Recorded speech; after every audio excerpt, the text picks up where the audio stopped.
दोस्तों स्वागत करतानी एक बार फिर से आप सभी के हमारे चैनल भोजपुरी फैक्ट बॉक्स पर। दोस्तों आज के ई वीडियो में हम बात करे वाला बाटी भोजपुरी फिल्म के मशहूर अभिनेत्री अक्षरा सिंह के बारे में। दोस्तों हम आप सभी के बता दें कि अक्षरा सिंह बेहद ही खूबसूरत अभिनेत्री के साथ साथ डांसर, गायिका और मॉडल भी बाटिन। एकरे अलावा ई कई भोजपुरी हिट फिल्म में काम भी कर चुकल बाटिन।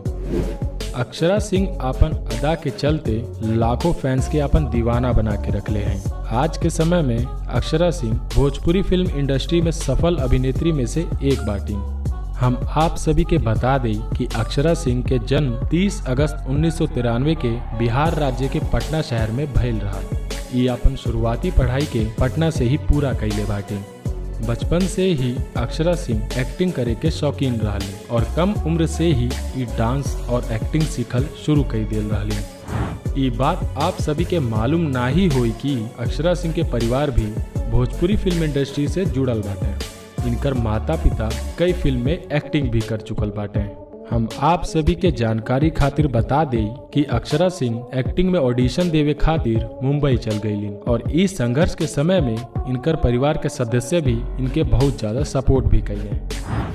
वर्ष 2010 में अक्षरा सिंह के पवन सिंह के साथ सत्यमेव जयते फिल्म में काम करे के मौका मिलल, जौन की ई इनकर पहला फिल्म रहा। ई फिल्म के बदौलत दर्शकों के तरफ से बखूबी प्यार मिलल और ई फिल्म सुपर हिट भी रहा। एकरे बाद अक्षरा सिंह सौगंध गंगा मैया के, दिलेर, सत्या, सरकार राज, धड़कन जैसन कई हिट फिल्म में काम भी कर चुकल बाटिन और अब तक इस 100 से भी ज्यादा हिट गाना और 50 से भी अधिक फिल्म में काम कर चुकल बाटिन। तो दोस्तों आप सभी के अक्षरा सिंह के कौन गाना और फिल्म सबसे ज्यादा पसंद बा नीचे कमेंट करके जरूर बताइए। हम आपके कमेंट के बेसब्री से इंतजार करब। दोस्तों भोजपुरी फिल्म इंडस्ट्री के अलावा अक्षरा हिंदी टीवी सीरियल काला टीका में भी अभिनय कर चुकल बाटिन। इस सीरियल साल 2015 में जी टीवी पर प्रसारित भइल रहा और एकरे बाद अक्षरा सिंह कई हिंदी टीवी सीरियल में भी अभिनय कर चुकल बाटिन।